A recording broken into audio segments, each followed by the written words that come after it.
Om sahabat, salam saya Islami wahid aurifil babah. Assalamualaikum warahmatullahi wabarakatuh. Ketemu lagi dengan saya Abdurrahim di playlist Solo Podcast season pertama episode kelima ya. Ada banyak permintaan dari teman-teman ya, dan juga keluarga-keluarga saya juga yang ikut mendengarkan kajian-kajian saya ya, tidak kita yang membahas tentang kitab Bulughul Maram, kitab Fathul Qorib dan Al-Azkar ya. Em, Meminta kepada saya memberikan masukan ya kepada saya itu, kalau bisa diselipkan materi-materi tepi jurang. Ada bercanda-bercandaannya kayak gitu. Terutama yang usia-usianya masih muda kayak gitu kan. Itu jangan tegang-tegang kali lah kayak gitu kan. Kalau bisa diselipkan dengan jokes bapak-bapak, kemudian materi-materi Jupi Jurang yang membahas masalah politik dan agama kayak gitu kan. Kasihlah materi-materi itu ya, kayak gitu. Jangan direm-rem kayak gitu kan. Digas.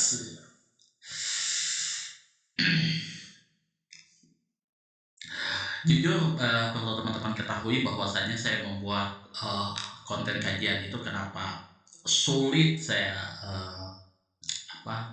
membuatnya setiap hari, karena ada banyak pertimbangan saya ketika memasukkan sebuah materi itu, mencerna suatu materi itu.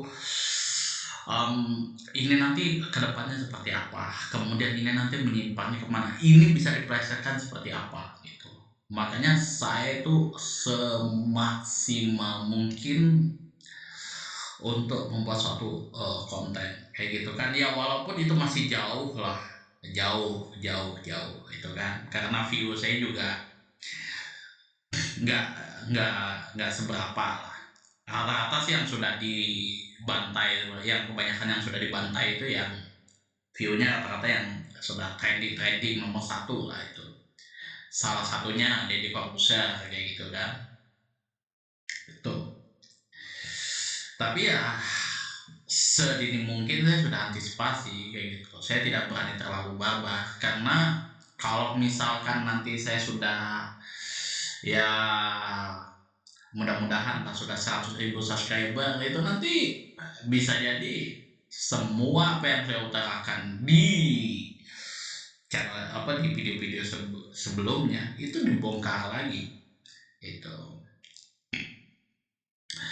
Ya kita sudah melihat ya kan, siapa saja, usaha-usaha siapa saja yang kena seperti itu ya kan, stand up komedian yang sudah terkena seperti itu ya kan.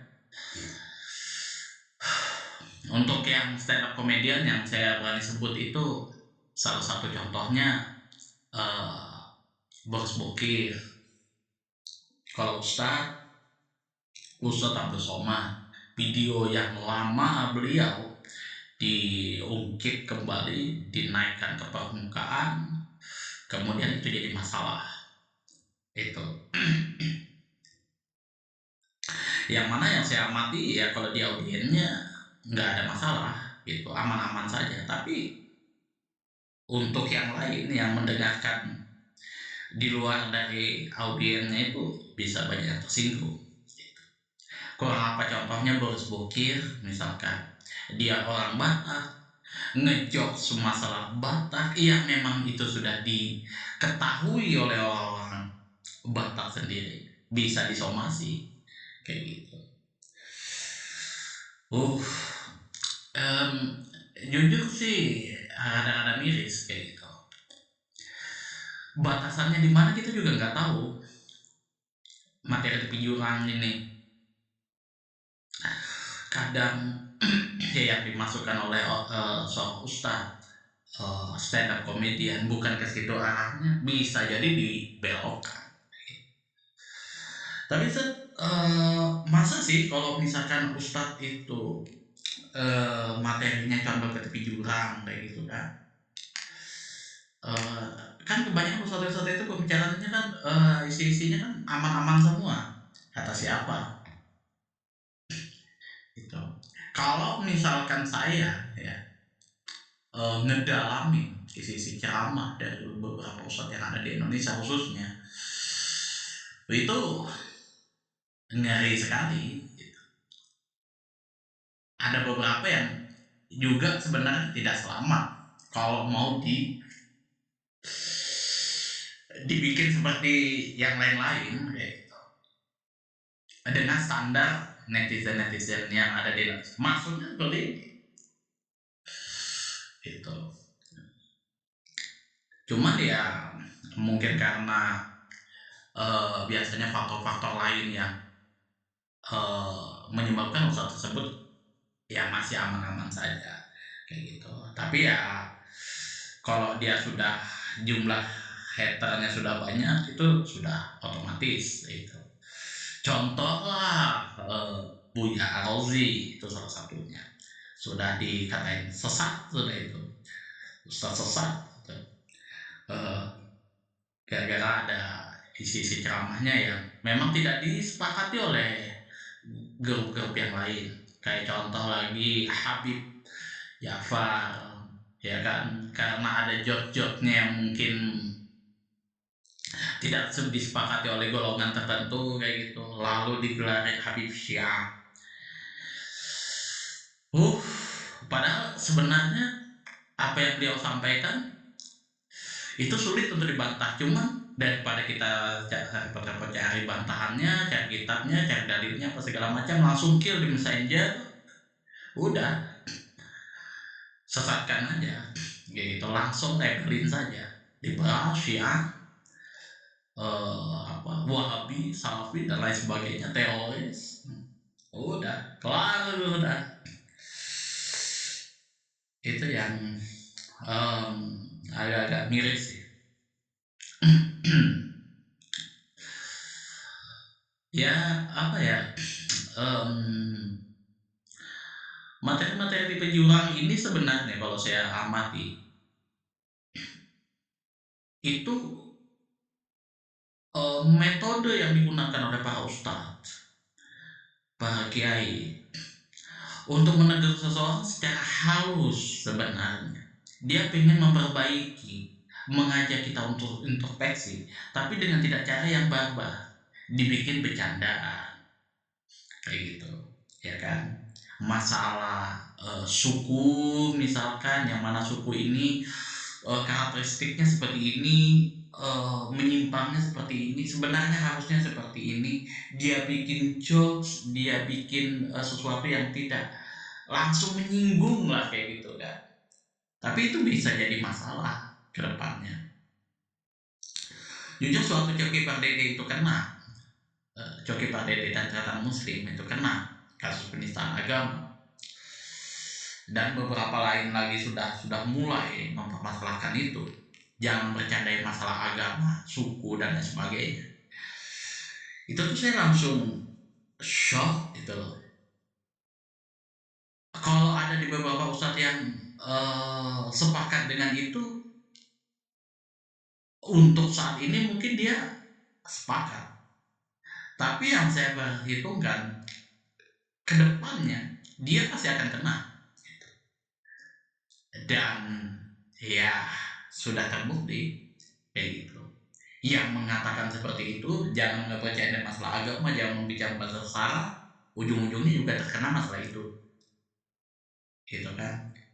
Terjerat di jaring yang sama, gitu. Ya ujung-ujungnya kan kalau misal di penjara, loh kok antum di sini Ustaz? Ya sama, saya kena masalah penistaan agama juga kayak gitu. Saya ngebahas masalah agama dan sara juga.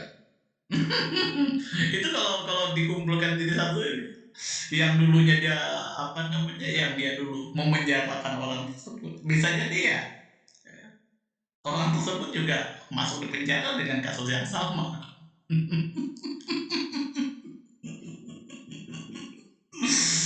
Contoh lah mungkin Saya misalkan melaporkan Coki Pardede dan Tretan Muslim masalah kasus ya materi-materi TV curang ya, darjot-darjotnya masuk penjara. Saya baca pampong gitu kan, ya bikin-bikin jokes yang ujung-ujung saya juga bisa masuk di penjara, dikumpulkan dengan orang-orang itu juga.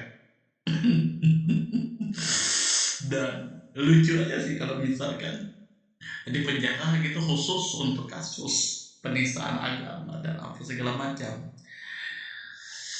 itu bisa di penjara. Oke, kita akan bahas ya materi cewek-cewek jurang ini seperti apa sih sebenarnya. Kalau mungkin kita standar kayak saya kayak gitu kan sudah paham nih mana-mana yang tidak boleh dipercandain kayak gitu. Kalau dari standar saya pribadi kayak gitu kan, bukan bukan dari standarnya netizen. Itu saya sudah punya itu rambu-rambu yang tidak boleh dipercandain.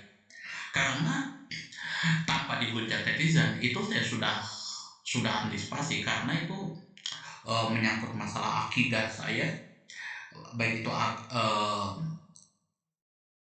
nanti konsekuensinya bisa murtad secara kauliah, fi'liyah atau juga i'tiqodiyah gitu. Terutama yang saya antisipasi itu betul-betul adalah murtad secara qauliyah. Itu yang banyak orang kepleset. Dan itu yang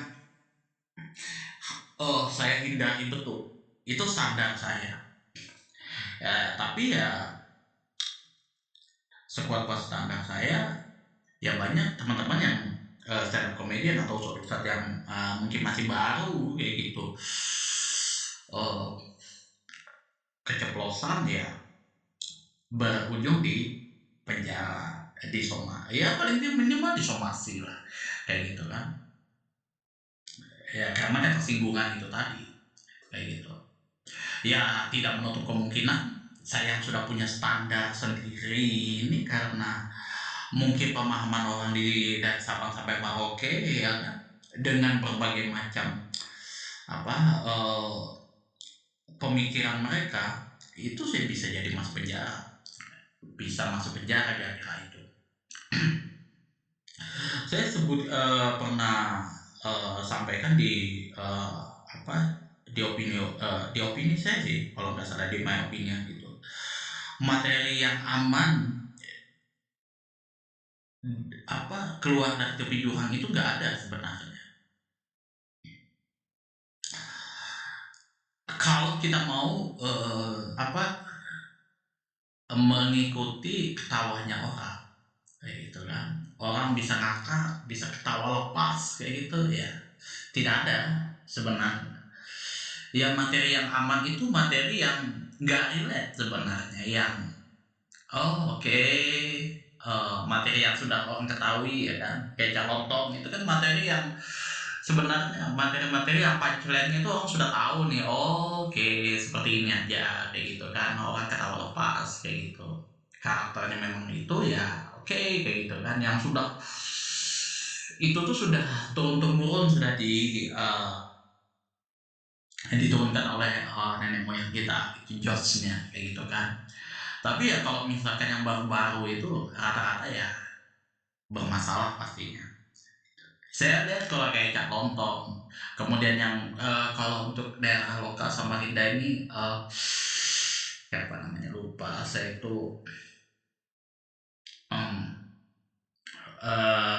dia seniman dari Samarinda, Samarinda seberang, Julok Atoy. Nah itu materi-materinya itu ringan-ringan aja gitu, materi bapak-bapak yang memang itu sudah turun temurun kita ini kan, nggak ada yang tersinggung gitu, aman ya. Tapi kalau ya mau yang lebih high lagi, punchline-nya lebih tinggi lagi, ketawanya lebih ngakak lagi, insya Allah itu pasti menyinggung.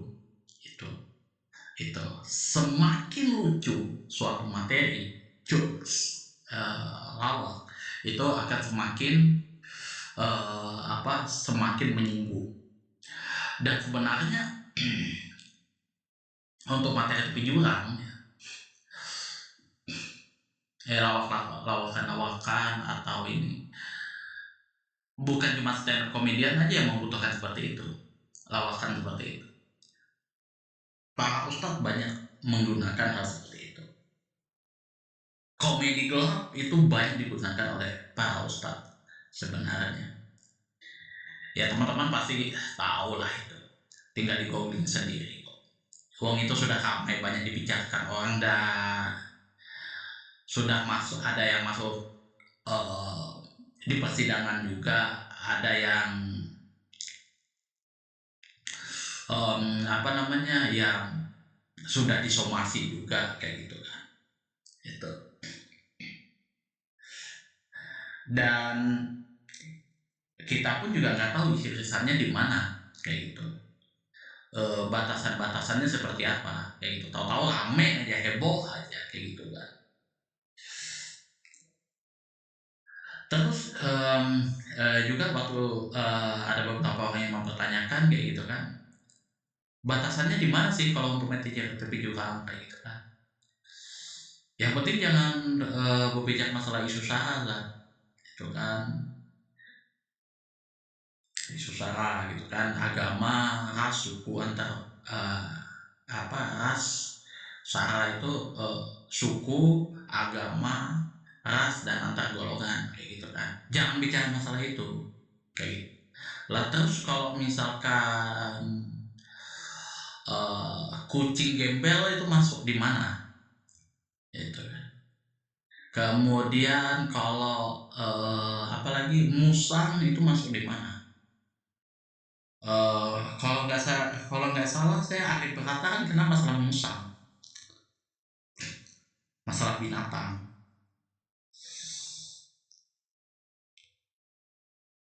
Itu juga yang saya apa ya, miris sih saya melihatnya kayak gitu. Dan ujung-ujung ya para seniman, para ustadz kayak gitu ya kan. Dan beberapa orang lainnya yang memanfaatkan sosial media.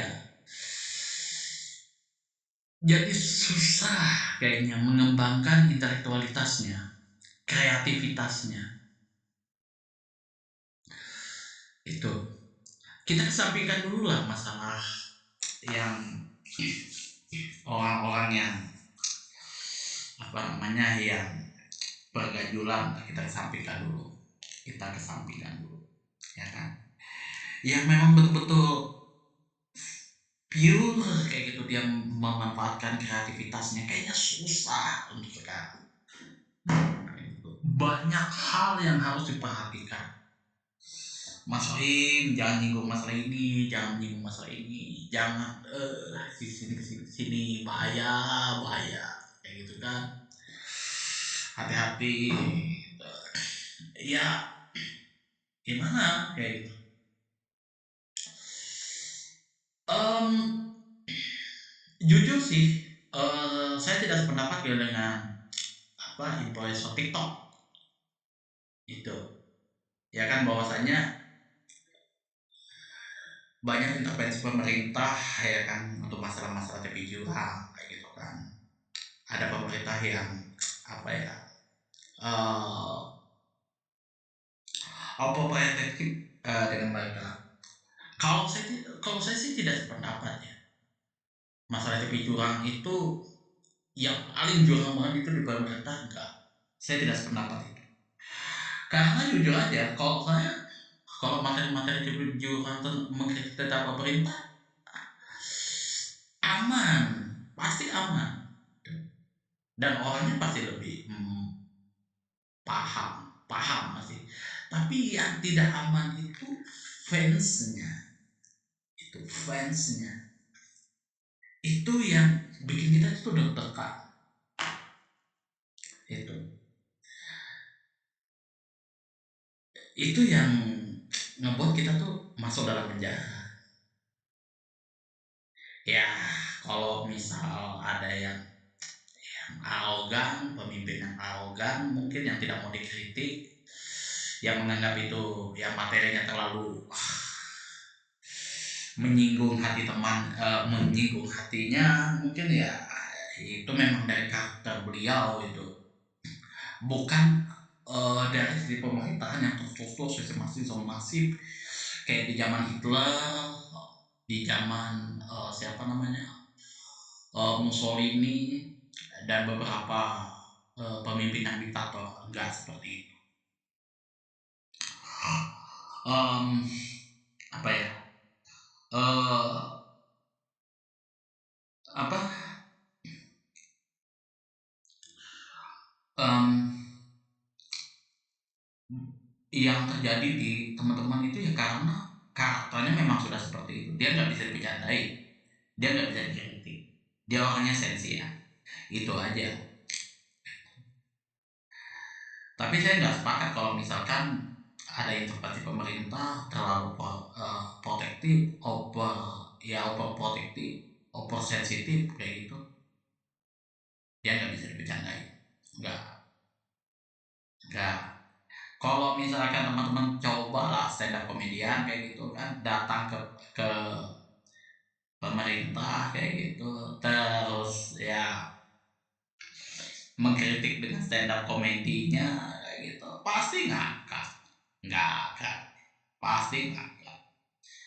Tapi ya balik lagi kayak gitu. Kalau misalkan itu diupload kemudian disaksikan oleh fansnya, belum tentu sepakat, belum tentu aman gitu.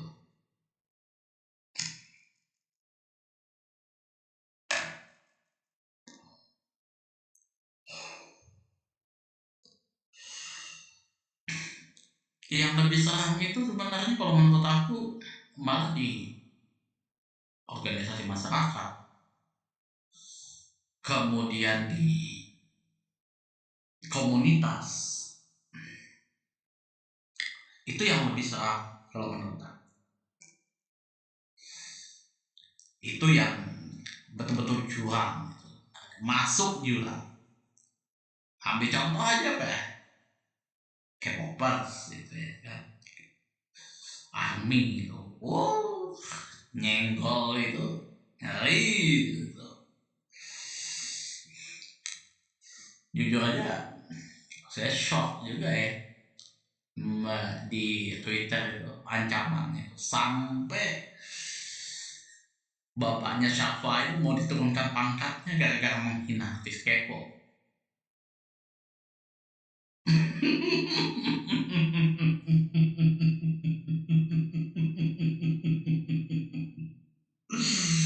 Aduh, saya ketawa loh itu.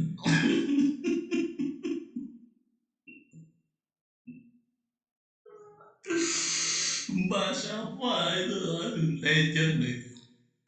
Nyenggol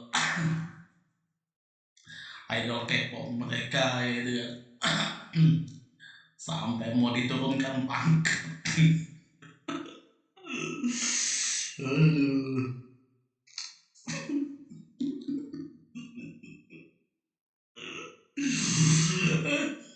Aduh, lucu. Es.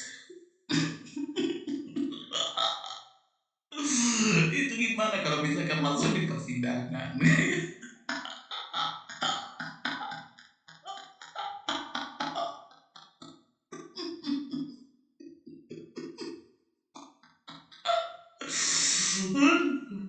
itu itu yakin loh itu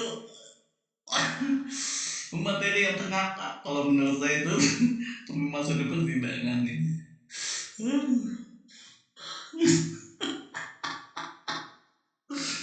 Aduh, aduh, aduh. RKUHP-nya belum selesai loh. Masih 2006. Eh 2000 oh kok 2006 sih? 2036. 2002 ini 2023 2024 kita ada 2026. Ya, yeah, sorry 2026 itu baru kelar. Tapi kalau untuk K-pop, K-popers enggak sudah berlaku gitu. Bahkan tuduhannya langsung undang-undang ITE, penyebaran apa ya, apa apa ini apa ya, kalau nggak salah tuntutannya itu mereka kasih tahu ke Mbak Sapa itu, em perbuatan yang tidak menyenangkan ya enggak, melecehkan harkat dan martabat gitu. Pelecehan, penistaan ke apakah kalau nggak salah, saya lupa itu. Ngeri kan? Padahal kan itu delik aduan gitu. Yang melaporkan harusnya kan artis K-popnya, bukan fansnya itu. Dan jujur aja sih, sudah ada yang menganggap, oh, itu anaknya, ya kan, artisnya itu kakaknya.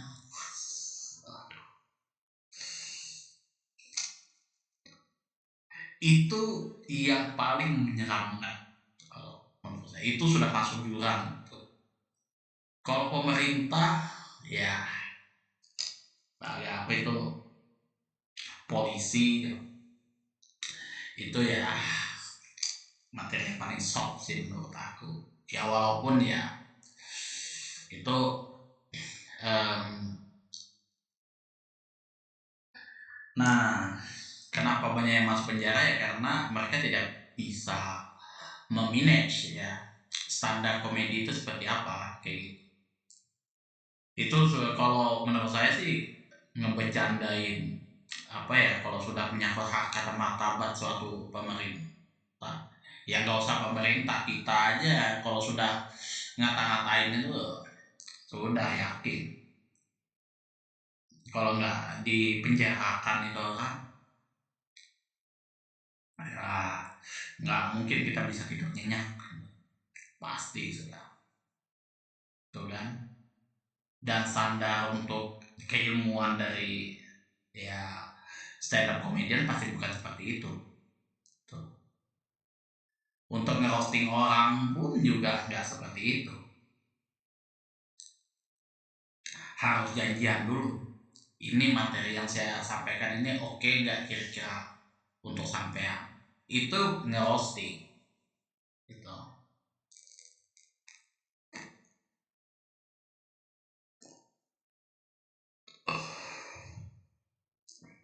Bahwa kita membawakan materi kejuruan tentang pemerintah kemudian ada tukang bakso lewat, ya saya nggak sepakat ya.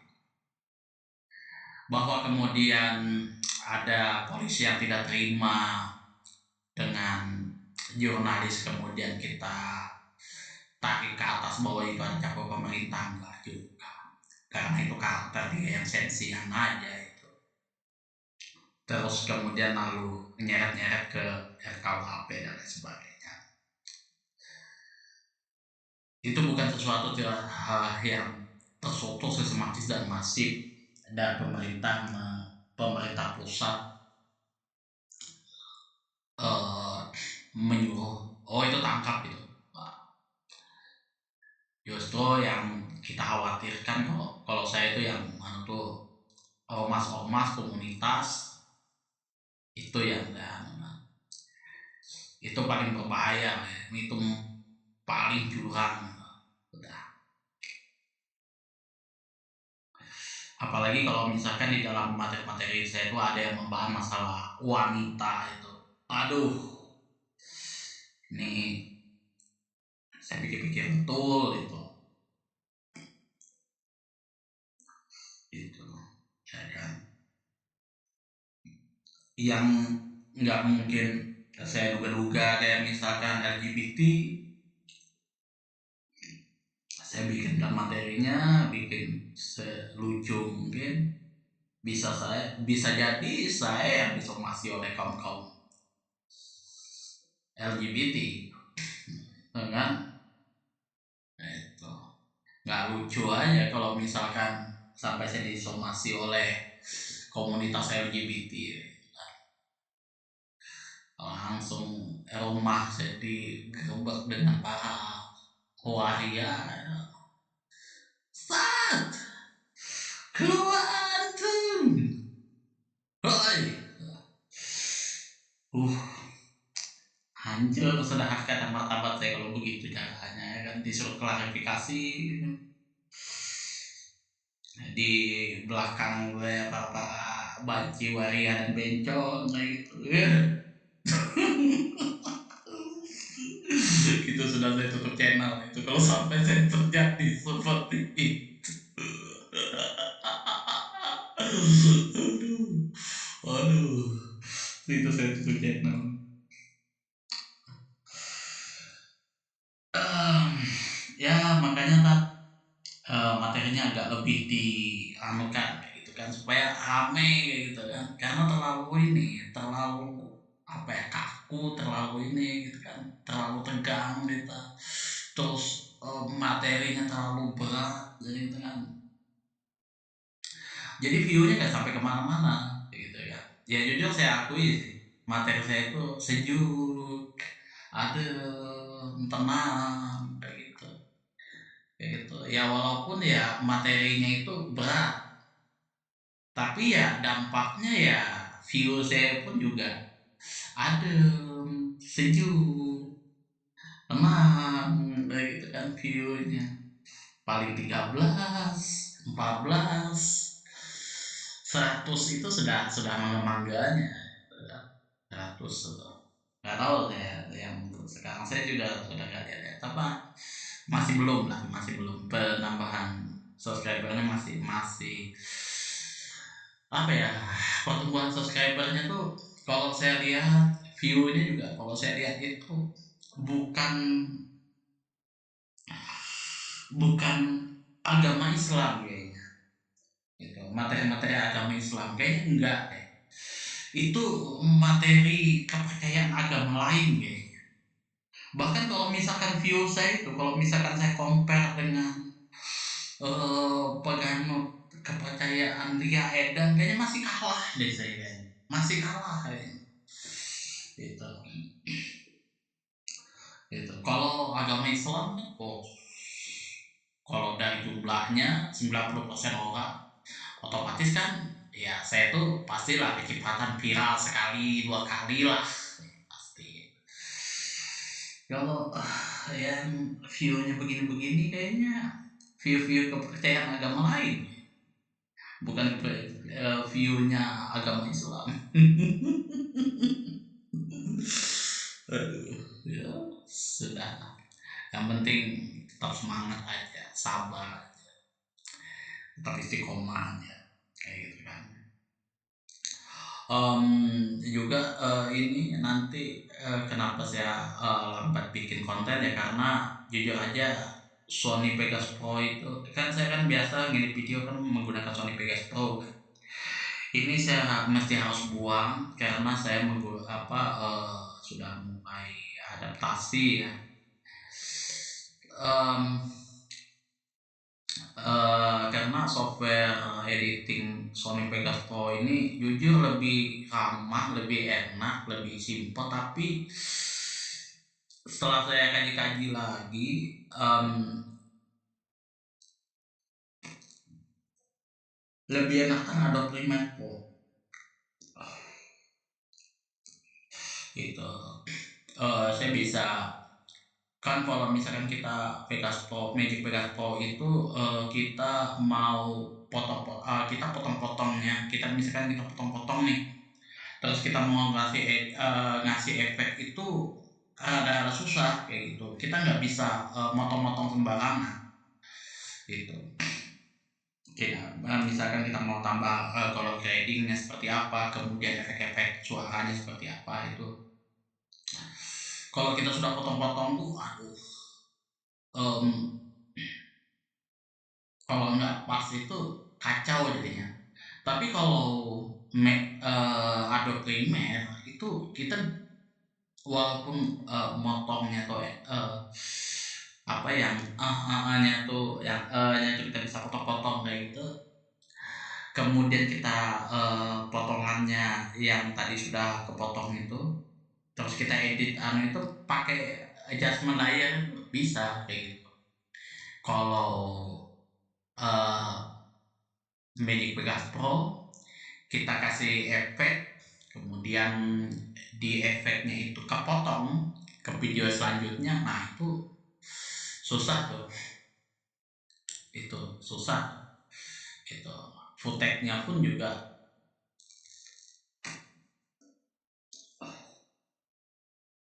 nggak nggak bisa, ini harus full penuh kayak gitu kan, footage yang mau kita buat efeknya seperti apa kayak gitu.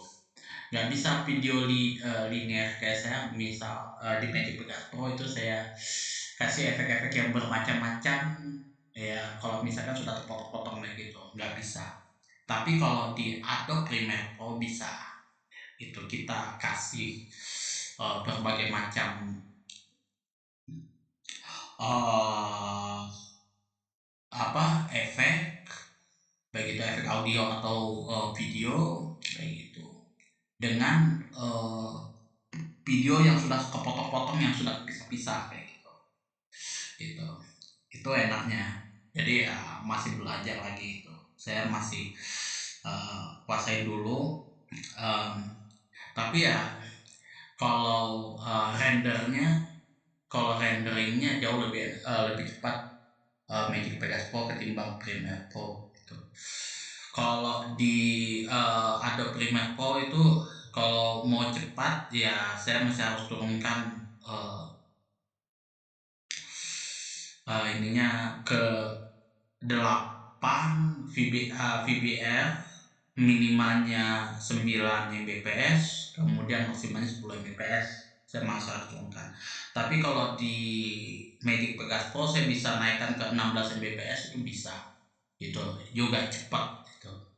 Tapi kalau di Adobe Premiere Pro tuh kalau 16 Mbps itu udah berat banget. Tuh ya. Kalau ini podcast saya membuatnya menggunakan Adobe Audition. Itu kan karena ya kalau kita berbicara di multimedia tuh ya namanya multimedia, multi sarana, semua harus kita manfaatkan, betul kayak gitu, nggak bisa kita menggunakan di satu software. Itu saja yang dapat saya sampaikan, kurang dan lebihnya saya mohon maaf yang sebesar-besarnya, mungkin kata-kata saya yang menyinggung hati teman-teman. Mungkin video saya yang saya upload ini juga apa ya, mungkin terlalu lama, mungkin ya enggak tiap hari saya upload kayak gitu, saya mohon maaf ya. Nggak sesuai dengan ekspektasi teman-teman semuanya, tidak apa ya, tidak memenuhi keinginan teman-teman semuanya, karena ya jujur saja saya harus membagi waktu saya dengan kerjaan saya, dan saya masih belum full sepenuhnya di YouTube sampai kapanpun itu. Kemudian juga apabila ada kata-kata saya yang salah, yang menyinggung hati teman-teman, saya juga minta maaf yang sebesar-besarnya. Kemudian kalau ada saran, kritikan, masukan, dan juga pertanyaan,